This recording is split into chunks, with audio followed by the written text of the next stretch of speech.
What's up, Vinay? Hey, Vinay. Hey, namaste, man. How's it going? Oh, Doing pretty good. Doing pretty good. How about yeah, you? Good, good. that's nice. Are you out in Let me, let Finland? me. Yeah, man. That's where I am. So Yeah. I come here every day to So I read my guru's book. So my guru is Swami Tadamanandaji of Arsha Bodha Center. He's located in Somerset, and a few years ago he had created this outdoor. So I was going through a lot of anxiety and other things. So for me, he created this outdoor walking meditation video.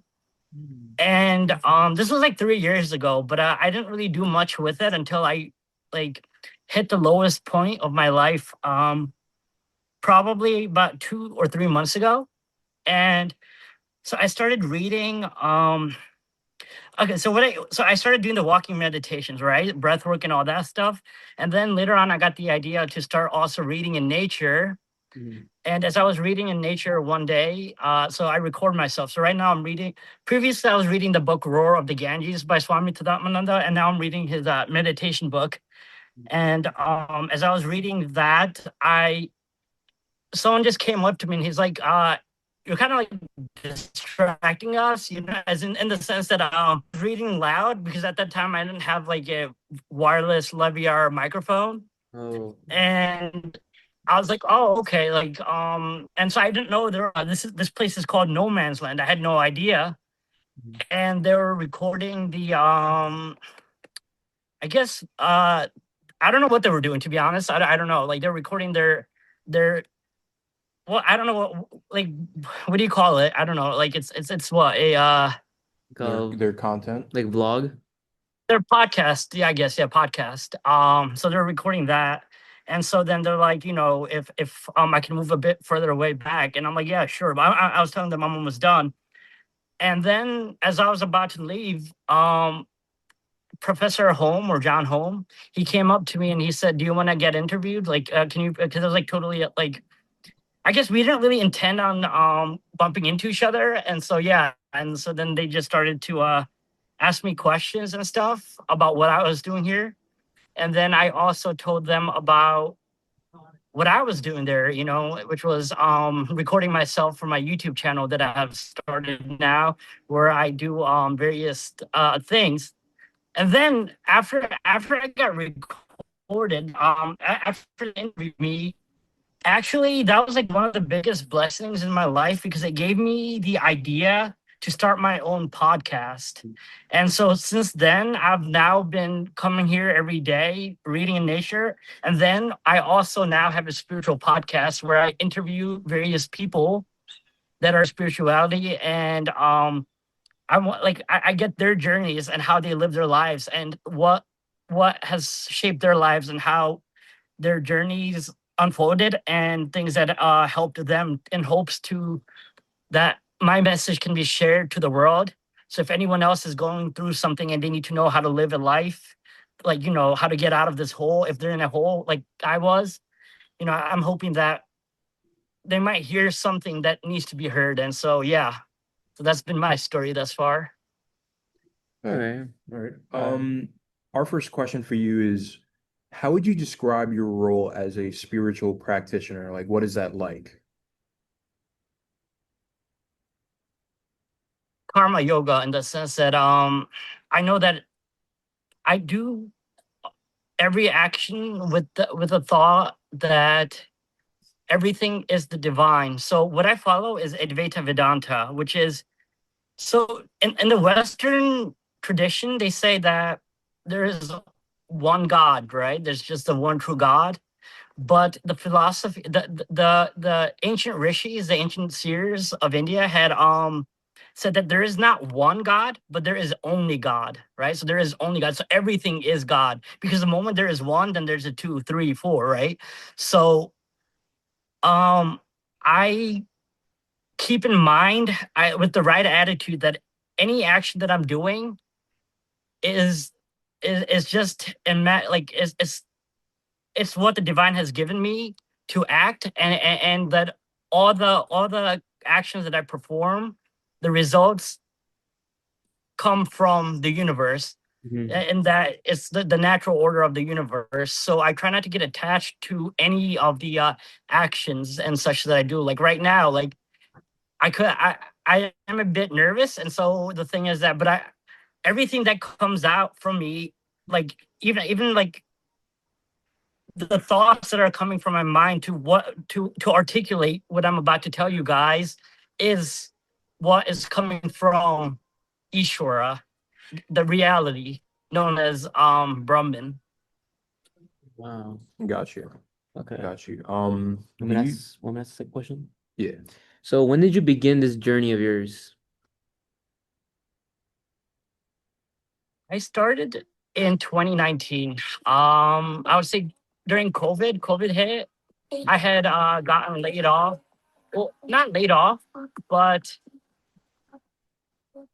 kind of laid off from the work that I did, and I realized I realized what have I been like. I didn't really have much work experience, and I realized it's been like 10 years, and I've not accomplished anything in my life, Mm.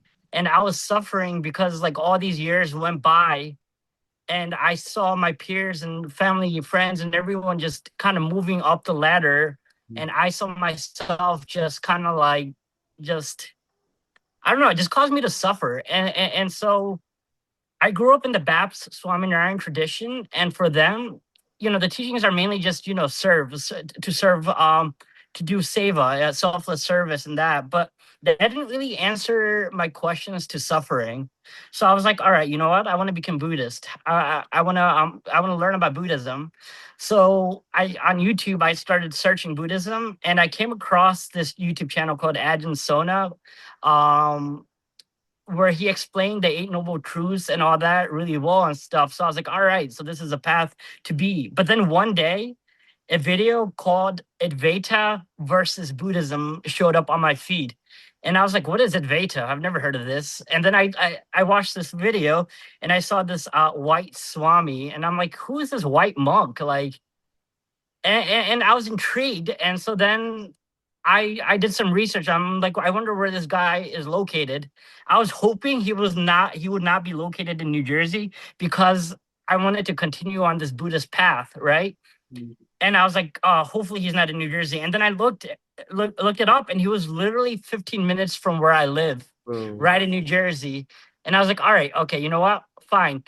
I can keep on attending there and kind of use that to kind of teach myself Buddhism. Mhm. But then as I started attending the lectures, I realized this is the most I've it was teachings that I've never heard anywhere. And I was just mind blown about like how thorough the teachings were, like how thorough and rich this tradition was, that I slowly just found myself just immersed in these teachings, and that I dropped the Buddhist and have since been following my guru. Now it's been about 4 years, and I've been following my guru Swami Tadamananda Ji wholeheartedly. And now I go about sharing these teachings to the world through my podcast, my spiritual podcast and such, and through a lived practice. All right. Could you give us a second? We're gonna move locations. Yeah, we're in a classroom right now. It was empty when we got here, but now, students are starting to file in. So give us like Yeah. 30 seconds, please.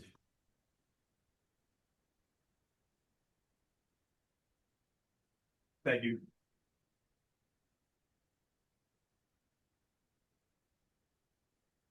Ew.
Sorry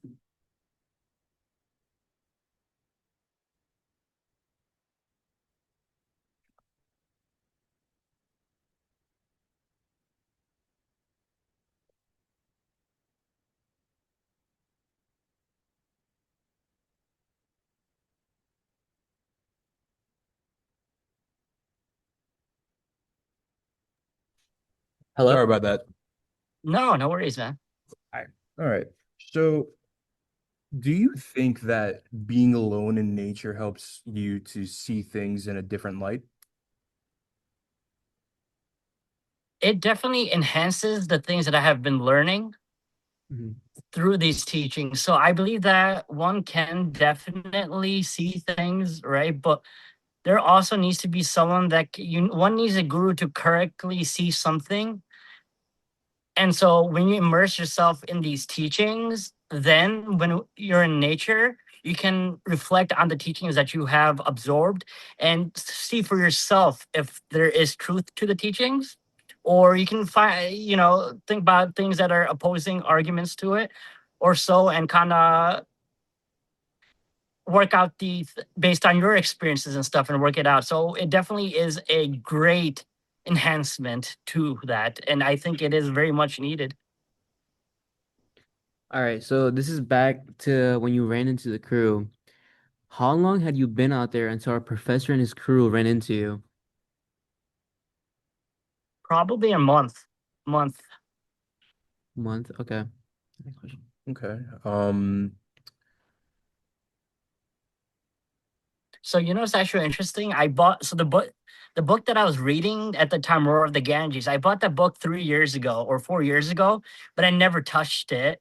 And then like this whole thing in my life happened, and then I just kind of one day started to read that book, and like this was like 4 years later, and that's when I ran into him as well. So that was kind of like a cool because had I not started reading it, I would never have ran into him either and learned about a whole new aspect of this things that occur within this environment.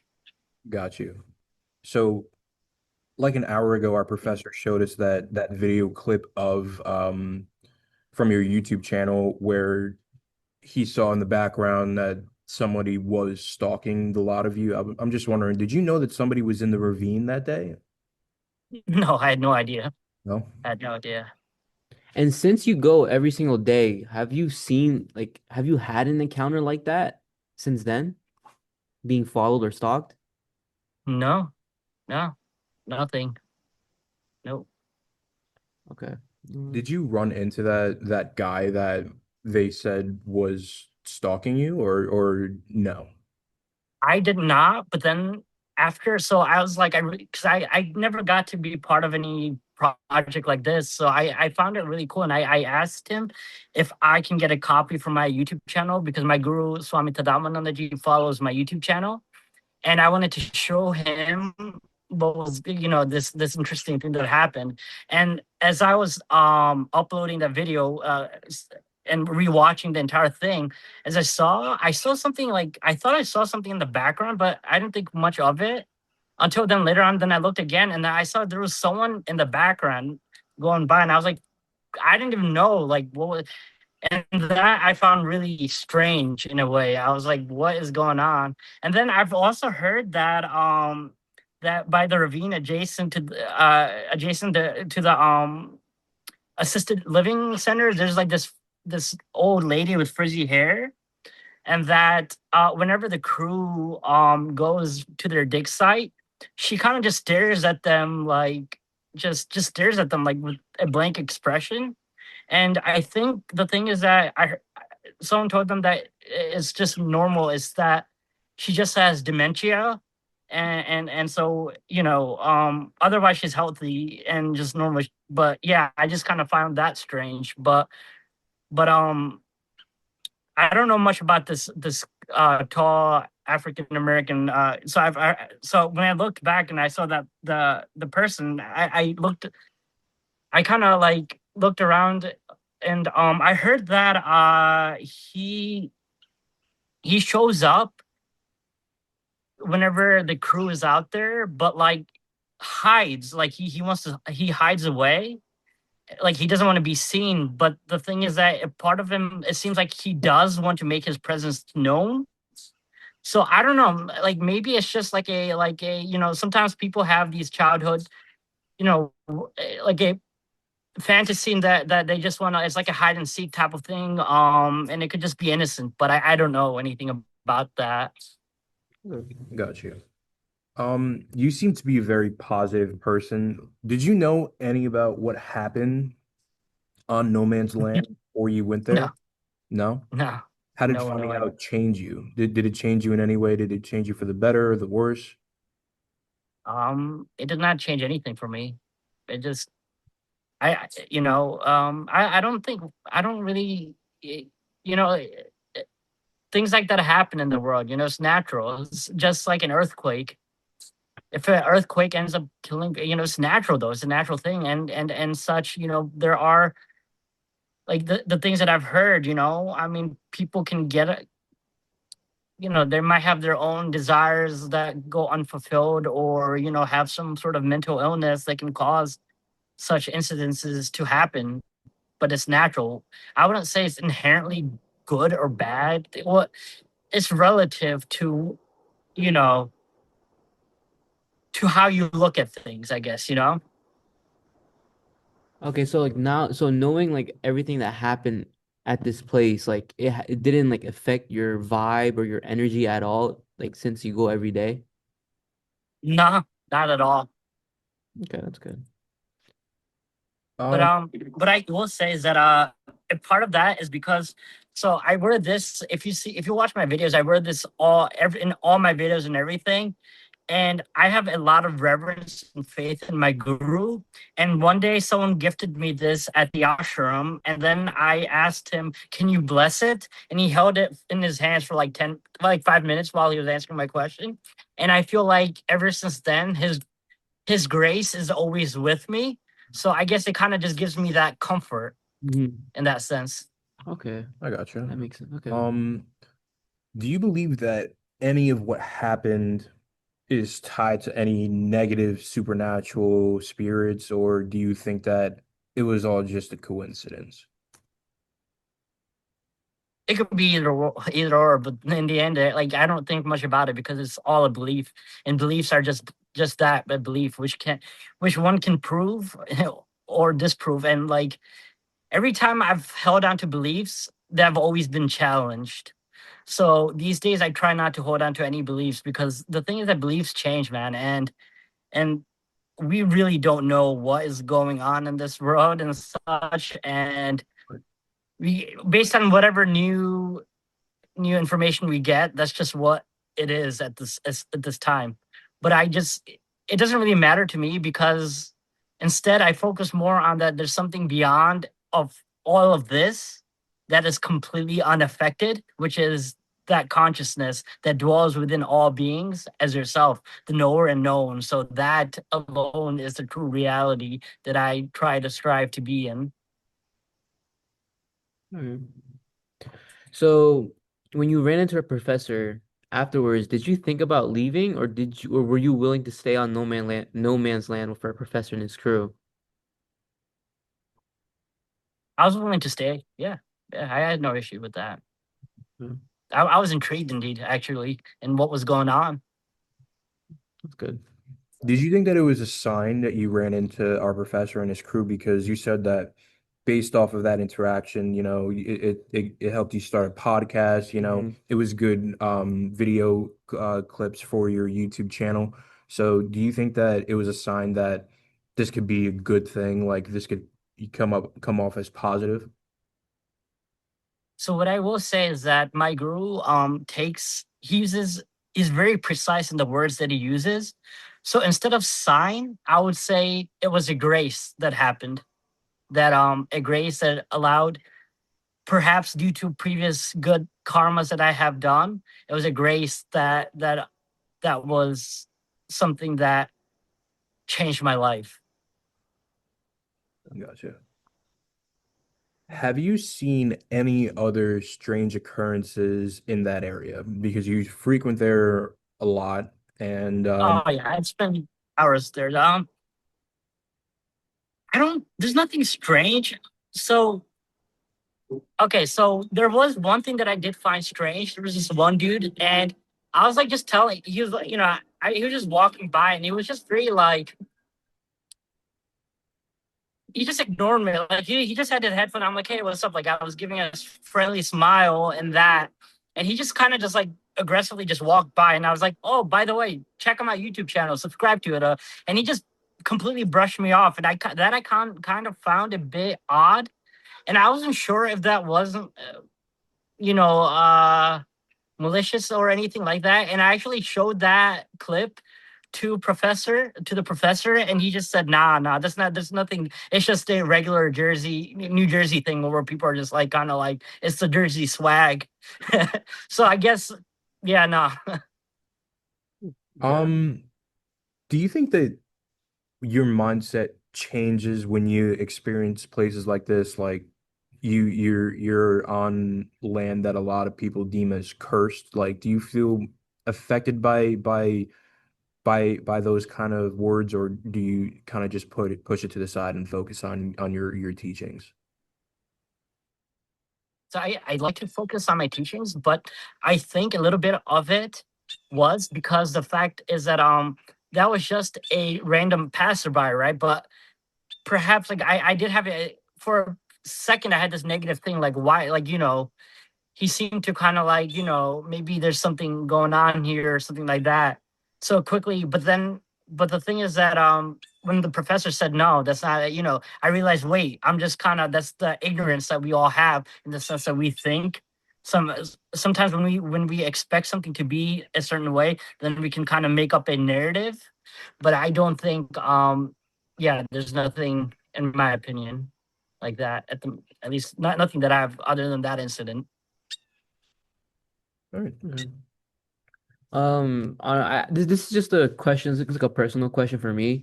Like, so you would Mhm. recommend like going outside in nature and just reading? Yeah, it's one of the best things you could do, and trust me, it is amazing. It's an amazing experience. The only drawback is the bugs. That does kind of annoy. It does kind of but other than that, yeah, I definitely recommend people going there. And right now, I'm reading this book, the meditation, and I brought this with me because I was reading this earlier today. And yeah, and it was actually blessed by my guru too. So it's more, he even signed it, so it's like something more, like it also adds to the peacefulness because I feel like my guru's guiding light is always with me, Right. Do you how are you even gonna though he doesn't believe in that stuff. how are you gonna plan once the winter months come around? Like, are you gonna still come to no man's land, or are you gonna kind of Oh, absolutely. who you are? Oh wow. I'm gonna actually spend more time in the winter because the bugs will not be there. That's So this will true. be the That's best. true. The winter is gonna be awesome. And then I have this fear of ticks, right? And my guru kept telling me be careful about ticks, and then he also said that there's no god or divine thing that's protecting you. With the check yourself, there's nothing protecting this and that. And I was under that illusion that I'm being protected, and that it's not. And so that kind of, so I started being more proactive on my care for watching out for ticks, because he told me Lyme disease is no joke, and he had it years ago and it was terrible. And so that's, I'm not afraid of malevolent spirits or like demons or any negative supernatural things. What I am afraid of is ticks. But you do believe in the supernatural.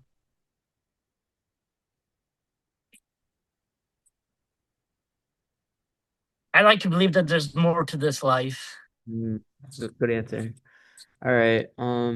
How much longer do you think you're gonna stay on no man's land? Like, is it something that you feel like is gonna be a very big part of your spiritual practicing, Uh, or do you think that it's maybe just a small chapter in the book that you're writing? no, it's gonna be a bit. Hopefully until I get Lyme disease. No, I'm joking. That's a joke. I hope I don't get Lyme disease. No, but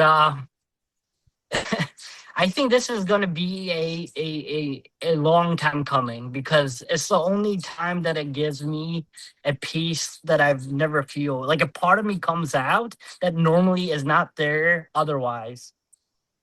Yeah. Gotcha. Hmm. Anything else?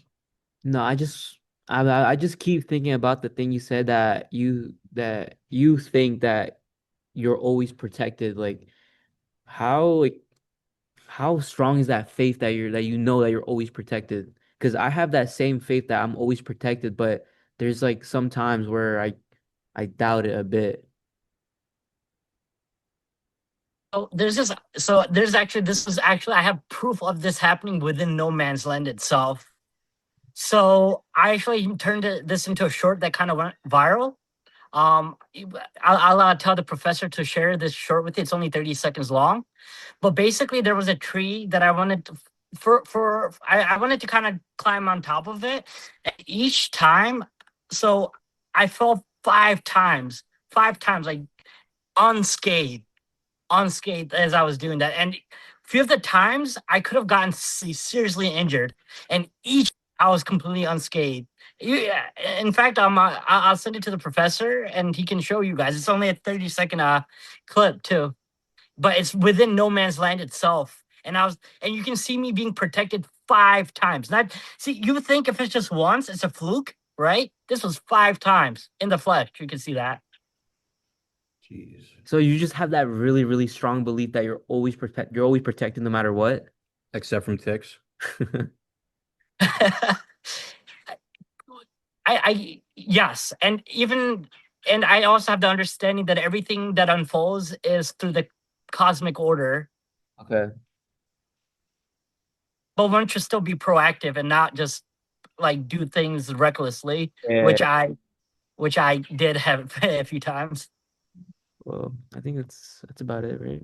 Yeah. Questions? Yeah, we covered everything. Yeah. Vinay, thank you so much for Hmm. giving us your time. Stay safe out there. Yeah, I hope you enjoy your meditation book. I hope you have a blessed day. And Thank you. yeah, your positiveness, your positivity definitely made me more positive. So I just wanted to tell you that. And yeah, thank you. Thank you. Thank you so much. Om Tat Sat. Have a nice day. Have a nice